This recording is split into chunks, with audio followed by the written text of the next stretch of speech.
iPhone was the first phone where we had a new relationship with a carrier that said, carrier, you worry about the network, we'll worry about what's on the phone.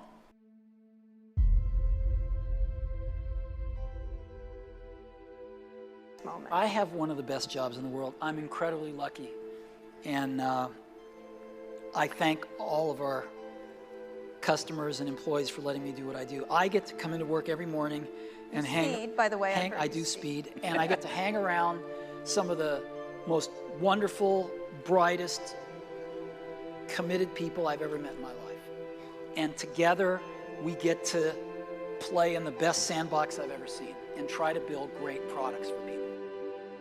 One of the keys to Apple is Apple's an incredibly collaborative company. You know how many committees we have at Apple? No. 0. We have no committees. No committees. We are organized like a startup. One person's in charge of iPhone OS software. One person's in charge of Mac hardware. One person's in charge of iPhone hardware engineering. Another person's in charge of worldwide marketing. Another person's in charge of operations. We're organized like a startup. We're the biggest startup on the planet.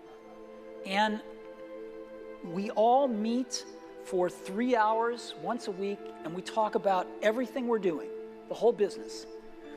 And there's tremendous teamwork at the top of the company, which filters down to tremendous teamwork throughout the company. And teamwork is dependent on trusting the other folks to come through with their part without watching them all the time, but trusting that they're going to come through with their parts. And that's what we do really well. And we're great at figuring out how to divide things up into these great teams that we have and all work on the same thing, touch bases frequently, and bring it all together into a product. We do that really well. And so what I do all day is meet with teams of people and work on ideas and solve problems to make new products, to make new marketing programs, whatever it is. Apple is a company that doesn't have the most resources of everybody in the world. And the way we've succeeded is by choosing what horses to ride really carefully, technically. We try to look for these technical vectors that have a future and that are headed up. And technology, different pieces of technology kind of go in cycles. They have their springs and summers and autumns, and then they go to the graveyard of technology. And so we try to pick things that are in their springs. And if you choose wisely, you can save yourself an enormous amount of work versus trying to do everything. And you can really put energy into making those new emerging technologies be great on your platform, rather than just okay because you're spreading yourself too thin. So we have a history of doing that. As an example, we went from the 5-inch floppy disk to the 3.5-inch floppy disk with the Mac. Before other people, right? We were the first to do that. We made the 3.5-inch floppy disk popular. Sony invented it, and we put it in the first products. And there were some good reasons we did that. We got rid of the floppy disk altogether in 1998 with the first iMac. We also got rid of these things called serial and parallel ports, and we were the first to adopt USB, even though Intel had invented it. You first saw it in mass on iMacs. And so we have gotten rid of things. We were one of the first to get rid of optical drives with the MacBook Air. And I think things are moving in that direction as well. And sometimes when we get rid of things like the floppy disk drive on the original iMac, people call us crazy. Sometimes you just have to pick the things that look like they're going to be the right horses to ride going forward. And Flash looks like a technology that had its day, but is waning. And HTML5 looks like the technology that's really on the ascendancy right now. And to incorporate Flash into systems is a lot of work. There's no smartphone shipping with Flash on it now, as you know. But you know that there will be, right? Well, there's going to have been for the last 2 or 3 years, and every 6 months it gets updated. So I'm sure that eventually they will. And there's a lot of issues with that in terms of battery life and, you know, security and other things. But more importantly, HTML5 is starting to emerge. You know, there's been an avalanche of people that have said, we're doing HTML5 video. And the video looks better, and it works better, and you don't need a plug-in to run it. While 75% of the video in the web may be in Flash, you know, 25% going to 50% very shortly is also available in HTML. Well, Apple was about 90 days away from going bankrupt back then, in the early days. And it was much worse than I thought when I went back initially. But there were people there who I'd expected all the good people would have left. And I found these miraculous people, these great people, and I said, why? I tried to ask this as tactfully as I could, but why are you still here? and you know, a lot of them had this little phrase. They said, because I bleed in 6 colors. Yeah. Which was the old 6-color Apple logo. And that just made all of us want to work that much harder to have it survive and have those values survive and bring it back. Well, we want to make a better product than they do, and we do. Right. So that's what we're about. We're about making better products. And what I love about the consumer market that I always hated about the enterprise market is that we come up with a product, we try to tell everybody about it, and every person votes for themselves. They go yes or no. And if enough of them say yes, we get to come to work tomorrow. You know, that's how it works. It's really simple. As where the enterprise market, it's not so simple. The people that use the products don't decide for themselves. And the people that make those decisions sometimes are confused. We love just trying to make the best products in the world for people and having them tell us by how they vote with their wallets whether we're on track or not. Things are packages of emphasis.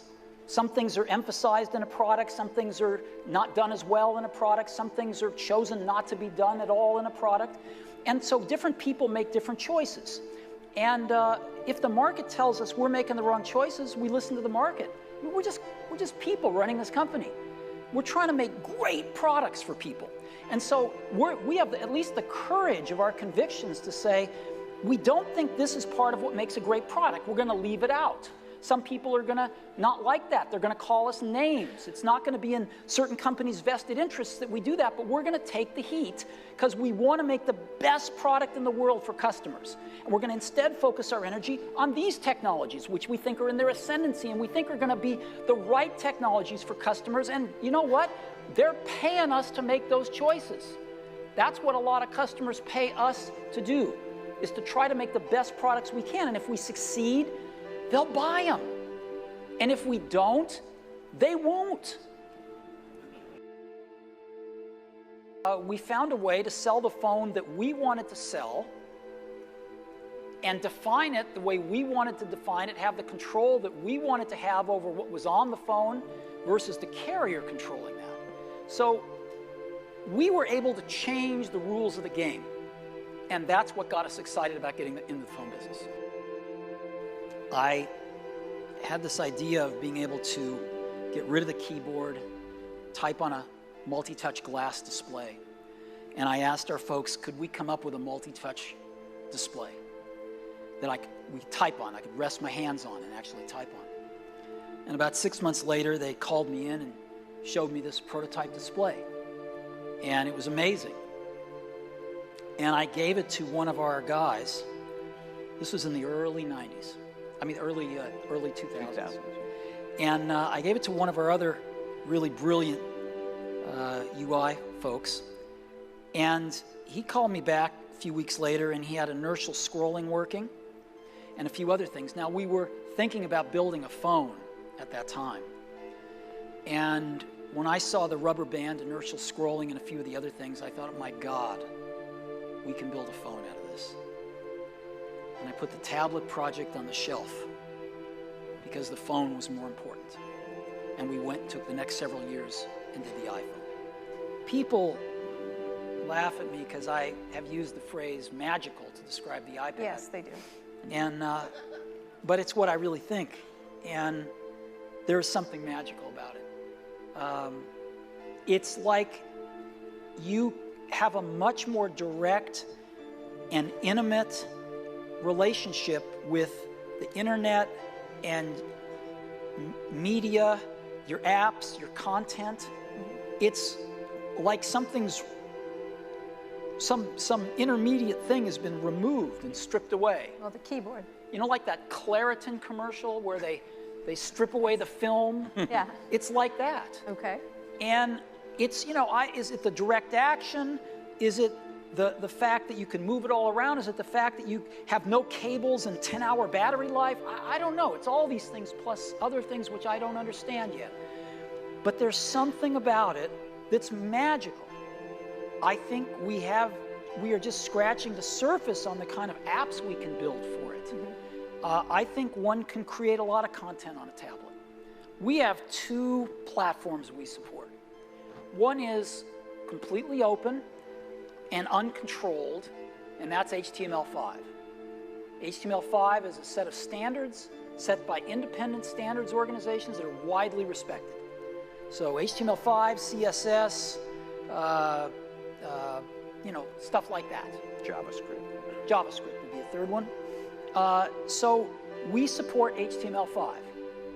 We have the best support for HTML5 of anybody in the world in our browsers. And so I think we support this very completely open, uncontrolled platform, standards-based. We then support a curated platform, which is the App Store, which has over 200,000 apps in it. It's the most vital applications community on any platform in the world today. So how do we curate this? It's a bunch of people, just like you and me, coming into work and doing their best every day. And we've got a few rules. Some of the rules are the app has to function as advertised, has to do what the developer advertises it's going to do, can't crash, cannot use unsupported APIs, because if a bunch of customers buy the app and we upgrade the OS and they're using unsupported APIs that break, then the apps will break and we'll have a whole bunch of unhappy customers. So they can't use, they have to use public APIs only. And those turn out to be the 3 biggest reasons we reject apps, is for those 3 things. But we approve 95% of the apps that are submitted every week, which is many, many, many, many thousands every week. We approve 95% of them within 7 days. So what happened in these cases like that? Well, Political candidate. so here's what happens. Who was mad. And we had a rule that said you can't defame other people. That's in your terms of service. Yeah, developers? you can't defame. You can't defame people. It's not some strange definition. You can't defame people. And the problem is, political cartoons got caught in that, because by definition they defame people. So we didn't think of that. That was an unintended consequence of a rule that said you can't defame people. So this guy submits this cartoon late last year. The rule's still in place. He gets rejected. For other reasons, we realized that this is an unintended consequence. We changed the rule, I think it was in January, except for political cartoons. The guy never puts his app back in again. He wins a Pulitzer Prize. He doesn't actually run to the press. But somebody asks him, how come this isn't on the iPhone? He goes, oh, I submitted it, they rejected it. He's a nice enough guy about it. And then these flurry of stories get written several months after we changed the rule because we found out about an unintended consequence. So we are guilty as charged of making mistakes, because nobody's ever done this before. Nobody's ever tried to set rules for 200,000 apps in 2 years in the most vital app community on any platform before. We're doing the best we can. We're learning as fast as we can. We're changing the rules when it makes sense, but we think it made sense to have a rule that said, you can't defame people. Because we didn't want these apps that, that did that. We didn't think that was right. So we're doing the best we can. We're making mistakes. We're fixing them as fast as we can. And what happens sometimes, though, is that some people lie. Some people used unpublished APIs and their apps get rejected. Some people submit an app that they say does one thing but really does something else. They try to hide it from us. They get very clever about that. They try to hide it from us, and we find it, and we reject it, and they run to the press, and they tell the press the story about oppression, and it gets written up, and they get their 15 minutes of fame because they hope it will convince us to change our minds, which it never does, but they keep trying to do that. And it's unfortunate, but we take it in the chin. That's part of what we do, and we don't run to the press and go, this guy's a son of a bitch liar. That's just not appropriate for us to do.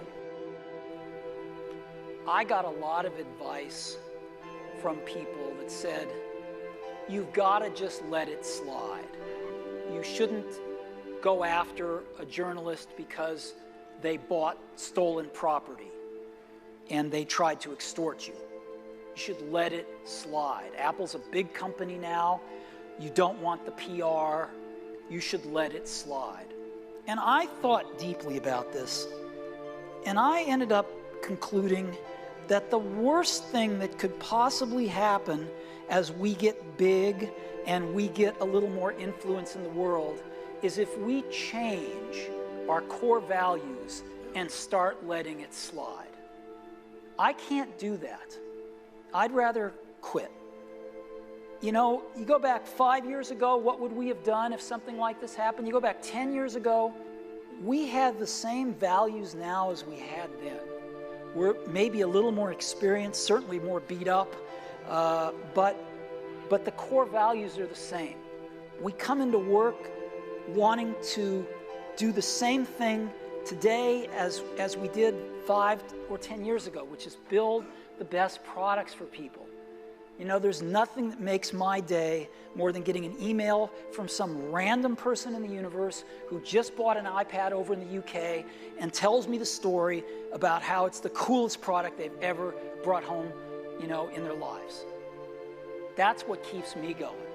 And it's what kept me going 5 years ago. It's what kept me going 10 years ago when the doors were almost closed. And it's what will keep me going 5 years from now, whatever happens.